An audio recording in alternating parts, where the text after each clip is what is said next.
taking us to the Towers of Doom. All right, ladies and gentlemen, Towers of Doom it is. It is a CE special. Very few teams like to go to that map as much as CE does.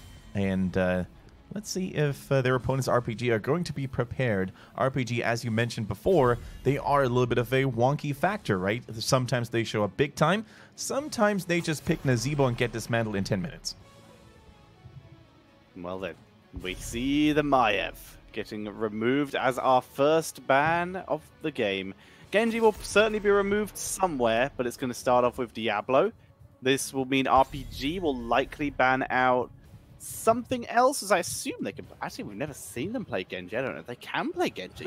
I would assume they can, so I assume they will make CE ban it out, and they'll ban out something like the Decade Kane. It's not a classic DSL hero, I would say. It's also not a classic PA hero, I would say, because PA, I'm not sure if he's ready yet to perform with those big playmakers, but yeah, the fear alone, the bluff, if they actually wanted to bluff it out in the first place, it worked, and CE takes away the Cyborg Ninja.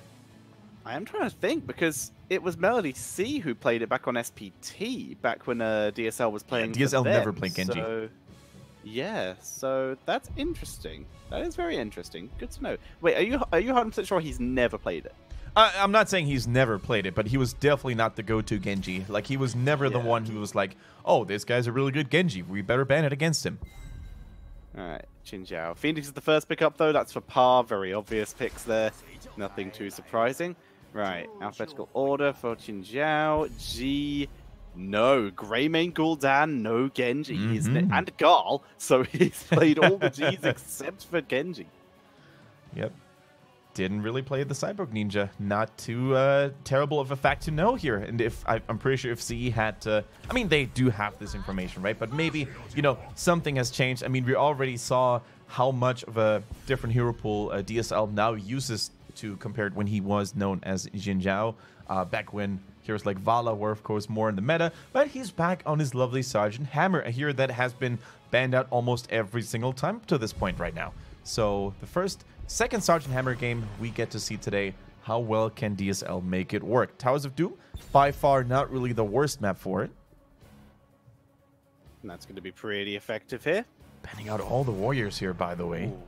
Before they even pick before either team picks any, they said Diablo and Muradin gone, so we're likely to see a Garrosh or something like that. A Nubarak is also a good one. Have we seen a wind Garrosh? You mean a Juyu Garrosh? We've seen it yesterday because we did make a comparison at some point, I believe. It didn't really work out so well. It was okay. It was by no means game deciding, though. It was not really Timeless level, you know, because Timeless today, for example, he's had one of those games in which you're like, yep, that Garrosh baited in so many enemies to focus them and then turned around all by himself. Yep, that was a game deciding Garrosh. With the Tyrael, that is a wind special, even without wind being involved. True. So that's the CCE carrying on the tradition. But the ETC for the turnaround. Let's count the interrupts. Stay at 1, listen /tornado. The penetrating round, drag, isolation, potentially judgment. Everyone has something. And here comes a sundering. Yeah, I mean... Or earthquake, I guess. It's definitely going to be a main tank ETC, so we're not seeing the Cow solo lane and then go for stage dive automatically. I mean, we could still see a stage dive, even as a main tank, especially when there's no real reason, no real room for the mosh pit to work. Now, in this case, though, all the interrupts that they have are either hard to land or have a high cooldown, right? Sanctification, for example, the Sundering, those could be really good counters to a mosh pit if landed perfectly in time. And everything else is kind of like meh, you know, the tongue, you can't always have it ready, you can't always expect it to land at the right time. And then you have penetrating rounds, also kind of hard to hit sometimes. So I think we're going to see a mosh pit.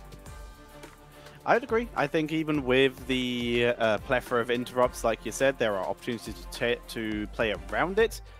And who's their support again? It's Decade, right? For RPG? So, yeah. Yes, it is. Okay, so there's no cleanse. No, wait, no, that's CEF Decade. They had to sorry, my mistake. Who's RPG support? For RPG, let's actually find out here in a bit. Yeah, sometimes, you know, we have the memory of a goldfish, and we've been casting many games with many faces, many portraits. I need to start doing my event strategy of writing down the freaking drafts at this Here point. Now Furion, so no potential for cleanse to protect it that way. For now, though, we are preparing to head into game number 1 of our 3rd series of the day. And this is going to be CE on the left. And playing for them, it's going to be Alufal, XTQ, 365, KTY, and Zhuyu. And facing them is RPG with Free Show, MJ, Pa, C, and DSL. So both supports without a natural cleanse, if you will. Malfurion can, of course, break stuns and silences with his natural cleanse, but you can make people unstoppable, which is exactly what you need in order to prevent these interrupting crowd control effects from happening. And once again, we're seeing the scroll of Identify coming in. You're against some immobile targets here, like the Sergeant Hammer. Might as well get some stacking damage in, because why not, I guess? And might as well just lower their armor as well and keep them visible, you know? So the longer you have vision of Sergeant Hammer, the more you can actually predict as to where she's going to attack from, where she's going to re-siege and stuff like that. So, yeah, Scroll of Identify, not really the go-to talent by any means. Sapphire still remains too useful in many cases. However, it's still a nice situational choice in 365, already driving back DSL. He needs to use Turbo Boost, M-Boost, M-Boost, MJ in trouble. Keeps himself alive, though, with one good Moonfire. KTY having a bit of a rough time in the early game, but he will survive, but that is a good amount of pressure being added. It is. KTY circumvented by 2 heroes. Now needs to be careful, and down he goes. A very unusual mistake by one of the safest players we have for CE. KTY overstaying his welcome and overestimating his own tankiness. Yeah, it has to be forced back. Since he is forced back, like you said, we are going to be seeing, oh my. Oh no. Oh my. All the camp is taken. KTY, he gets the drag, and this might actually work. Pa teleports away. Run away. He's going to try and play with vision. Lightning doesn't land. Is he going to get away with this? Yes, he will. Cheeky Pa. Great gank by KTY, but nice playing with the vision there by Phoenix. Yep, and that's how you juke and sidestep to people. You know, you use the vision to your advantage, or rather, the lack of vision on the enemy team to your advantage, and you escape, especially with Phoenix, who has that inbuilt, you know, self-sustain with those regenerating shields. Super well done. 2 more stacks for free for Decker Kane. DSL and MJ didn't even try to run away from that. The Root's just barely out of range of that siege mode, so Raynor escapes. Charge once again. This seems familiar. KTY will die eventually. There he goes.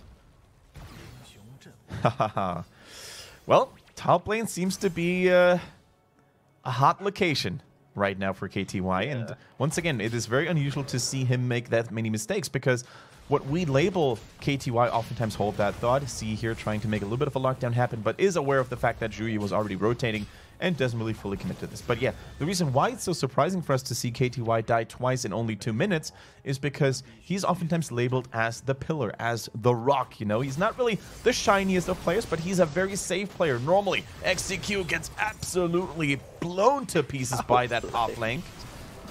Outplayed. Zuyu's getting dropped down as well. He might actually escape. Nope, he's down as well. An RPG with just under a 2-level lead at 3 minutes into the game. Pa doesn't even care. Drops the disrespect move, even in death. Didn't really fear Tyrael. Didn't even take away all of his shields, so he was just tanking through that easy clap. And that is great news. 365. Batters the way at minions. Gonna get a stack. Gets immediately siege tactics though, maybe a little bit early, but I guess he has vision on anyone who could actually CC him, because Tyrael does not have a hard crowd control ability. That is true. He doesn't have the stuns yet, and it's very debatable if he would actually even go Judgment at level 10.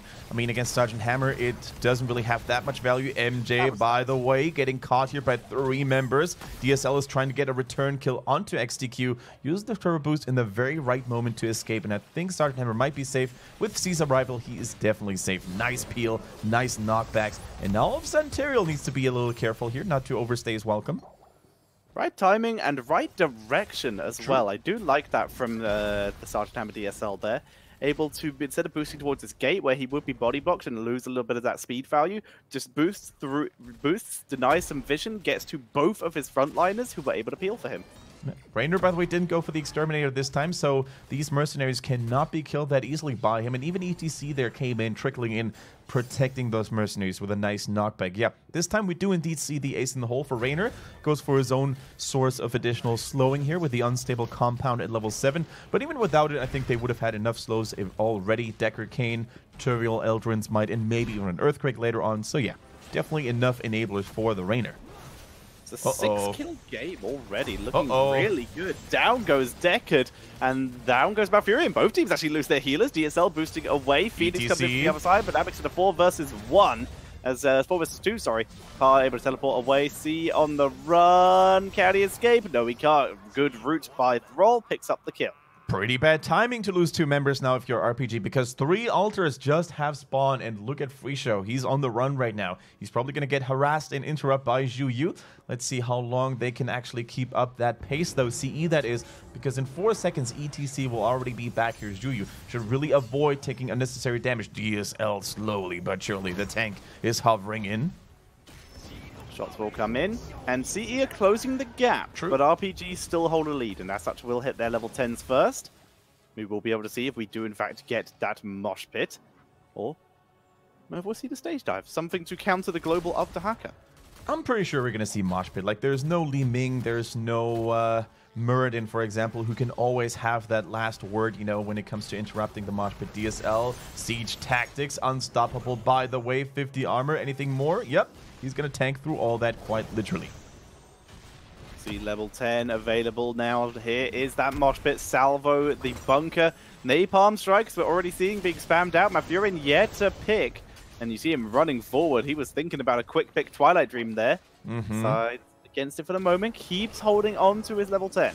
I think he's going to wait for Tyrael to show his hand there as well, because Twilight Dream would be so nice to counter a Sanctification, which is the likely most obvious choice here. Free Show needs to run, escapes the tongue of KTY just by an inch. Malf has picked Trank in this push as he realized his team might need it very shortly. Quick heals being added onto DSL as they creep forward. The bell tower's dropping low, but now with level 10 on the line. Tyrael holding. He was thinking about it. He thought about the Judgment, but Siege Tactics is still available. Yeah, I really can't see a world in which Judgment is going to work unless they force out the Siege Tactics early. There it is. Oh my goodness, they're going for it. Full ham mode enabled by CE. Now they need to force out the Siege Tactics. There it is. They could Judgment Sledgehammer now. Armor reduction, they're going for ETC, quick Nature's Cleanse there, but a Sundering coming in from the other side. ETC is getting bodied right now. MJ on the run as well, he will get rooted in short order. Salvo for the turnaround, but that is still going to be a double kill coming in here for CE, and Phoenix cannot do this alone. Shots will be taken by CE. Look at the minions, by the way, in the backline of CE. The minions took the bell tower, reducing the damage on RPG's core by 1. MVP move there. RPG's team members were on the back foot here. They were running for their lives, but some minions must have escaped and backdoored that structure in the bottom.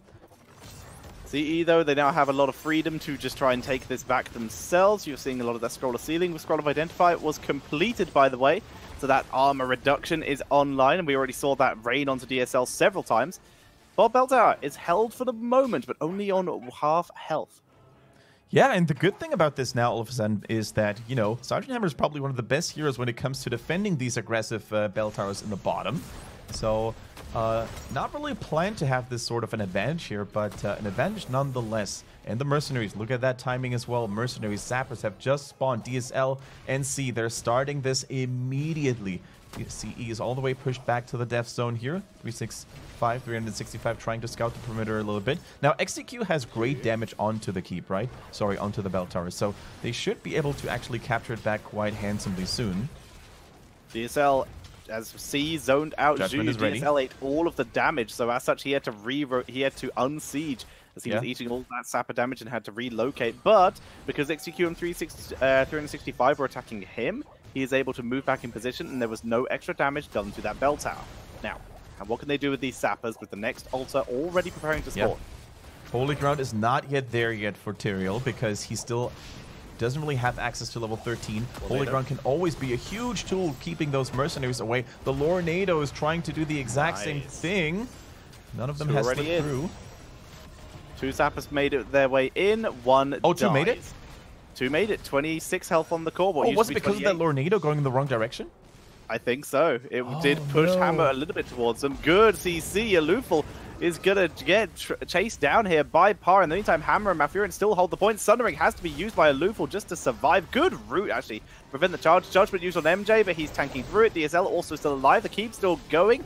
And as such, that bell tower stays alive. Yeah, Lufal did use his Sundering defensively there to make it out of harm's way, so that is an important cooldown, especially for C on the ETC to keep track of. His Mosh Pit hasn't been used yet, so at any given moment, even with Thrall nearby, over the next few 45 seconds, he could unleash the might of the Mosh Pit and pull the trigger. And just look at the zoning, look at the long range by Sergeant Hammer. It is so tricky, so hard to push into that. The zoning coming in with a napalm strike as well, the additional wave clear. But now with the holy ground active, let's see what they can do. They're zoning it away, cleaning out the minions, but this bell tower drops lower and lower by the second. This is simply a delay tactic by RPG. Couple bell tower shots actually onto that Tyrael, who now has holy ground. Bell tower down to about 1/5 of its health. As we see RPG Free Show again getting ganked. He has bunker in 3 seconds. He needs to try to stay alive till then, but he can't do it. His oil was not ignited. He got no extra healing, and a great gank by Thrall sets up that kill. That it is, but by the same token, they now have intel, of course, that 2 members of CE were ganking that Blaze, which means still, in the bottom half of the map, they should have a numbers advantage, or at least even numbers here to defend that. Now, defending a bell tower is all nice and dandy, but losing members in the top lane over and over again means that you're, first of all, giving experience over to the enemy team, who is currently who used to be slightly behind, and then, of course, you also make sure that you know, you lose experience from the minions. So CE over the course of time has come in quite nicely. One zapper makes it in, 2. Second one makes it in, using a little bit of ETC body pushing there. But because of that, they actually lose both of the top altars, taking 6 damage to their core in exchange for 7 technically, if you include the sappers. That is totally 7. Value. They do lose that bell tower. Good decision making there by RPG, realizing, you know what, to play it safe and to get the maximum out of it, we're just going to use those zappers. We're going to try to make sure that at least 1 or 2 make it through. Then we're going to get a 5-shot altar as well. So yeah, pretty even trades. But since RPG was able to have that better early game, since they were able to get that earlier damage in, of course, they still maintain a pretty sizable, pretty respectable lead. Zapper's killed off before the bell tower spawns. So far, we've still not seen a mosh pit. It has been held for a long time. Tyrael going for the mostly purple build, I like, by the way. Just maximum teleport. Got to get that holy ground out. Got to get that armor in. It's all about sustain. Speaking of holy ground, onto DSL. Can't cleanse that. He can cleanse the escape, though. And he uses Vision Denial once again to prevent a judgment follow-up. Flank, though. Nature's Cure is good. Done. Here comes the Haka. The Haka's got a good angle, but Alufal has already been murdered. Isolation lands on Malfurion. ETC with the power slide for the zone and the face melt, but Malfurion, unable to see, gets run into it with the judgment, and that's the kill, making it a 1-for-1. But they keep going. Mosh Pit still available. C always the threat here. Able to power slide through as the Burrow had to keep the Haka alive as the Haka gets detonated. Free Show with a perfect timing on his jet propulsion there, enabling DSL with that siege mode damage to actually take down the Hacker just when he came back out of his burrow there. So super well played by them. A 2-for-1 trade. It was a pretty long battle, pretty back and forth battle as well. But I would also like to say that in my personal opinion, Blaze was the MVP here. Not only doing a lot of peeling, a lot of body blocking for his backliners, but also dropping a really nice bunker. And so here we go. Altars online again. RPG were not able to retake bot.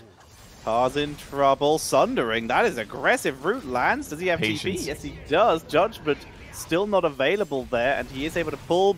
Never mind, he's dead. Bunker gets dropped to try and save him. ETC getting absolutely bodied. Able to power slide away. Is Smite available? It's not, but Burning Halo is, and that picks up the kill.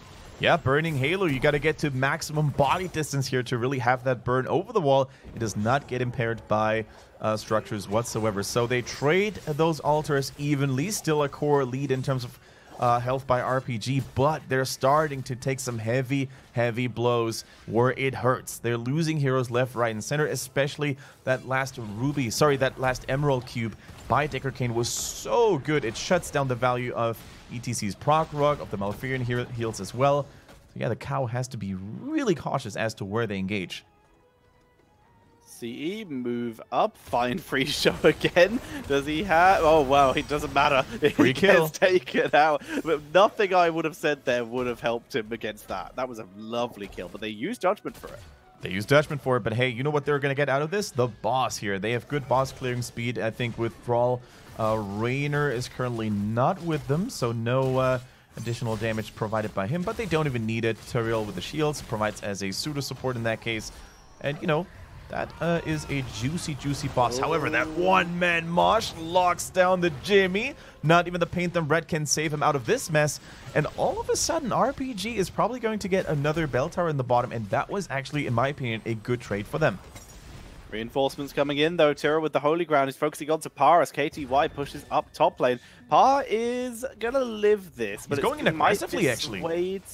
It might dissuade Hammer. Salvo. Oh my. Zhu's dead. My nice goodness. kill there. Par teleports away, doesn't get caught in the Tyrrell explosion. Teleports towards a Luful. Risky play. And we did see DSL pick up that bottom altar, so as that bottom bell tower. So as such, RPG once again ahead in altars. They are a little bit ahead. They are ahead in terms of core health by 5, and they're pretty even in terms of experience. And this is going to be a nice 5-shot broadside here by RPG. There is no way he can interrupt this. The bunker with great ease, dodging the Sundering Man. Free show, putting on quite the show, literally. He actually escapes that time. Wow. The 4th time's the charm. But seriously, they put so much pressure onto him, but it's not winning them the game, and that's the thing. CE, they've managed to get some great kills. They've had some good fights. They're playing well, but currently RPG, with this bot lane control, are playing better. All they need to do now, RPG that is hold that top bell tower and also maintain control over that bottom one. And with the next temple, with the next altar, sorry, they could easily just end the game altogether. Alternatively, they could also go for a variation of, you know, double mercenaries, 1 mercenary camp and the boss. The winning conditions here are manifold for RPG right now. They only need to play it properly. Okay, so we're going to see those spot sappers taken. Free show, don't overstand. Free show is probably gonna die. Oh my god! Out of judgment range, liking that, but it does mean his bell tower goes down. The bell tower has fallen, but that was a great escape. The worst thing that could happen to RPG right now is if they get scattered deaths all over the place. So preventing your own death, definitely worth it. Let that bell tower fall and recapture it later, maybe. Judgment onto Malfurion. and Lord Nado the wrong side, though, and that lets the Tranquility go off. Bad news here for CE, burning a double heroic and achieving a dead Dahaka. No, almost. Dahaka lives. Good siege tactics by Hammer as the mercenaries arrive. Free Show has even joined because they know if they can get one of these in, then either of these altars will be lethal. But the entire defensive force of CE is here, and these sappers will be cleared out. Good point, Tetcher. If one of those mercenaries had gone through, then the 4 remaining damage of 1 altar would have been enough. As it is, though, CE survives yet another altar phase. If all they do here is focus on the middle one, but look at CE, he's playing a dangerous game. The cow is deep in enemy territories. They use the Ancient Blessings for extra damage. Now they need to be careful. He's locked in that holy ground. Judgment onto ETC. Salvo comes out, ETC is deleted. Free Show was able to grab the altar in the bot lane, so if they can win this fight, it is over. They get 1 kill, they can get a 1-for-1. Free Show pushing forward, but he's taken out by the Raider as a Luful focuses Par. Good kiting though to Tranquility, keeping them all alive, using that level 30 talent from Phoenix to heal. Indomitable Spirit, Indomitable Spirit. A beautiful outplay here as he moves forward. Indomitable Spirit not even being popped here as they move forward, trying to get the angle. It is currently a 4 versus 3 in favor of CE. They can't run they CE. Cannot afford to leave. They get a good drag on Hammer. Siege tactics, and Hammer boosts away, and Dahaka goes down. It's a 3 versus 3. XDQ goes down, and RPG are bringing it home. They're bringing it home with the power of the napalm, making Dahaka explode like he was made out of paper.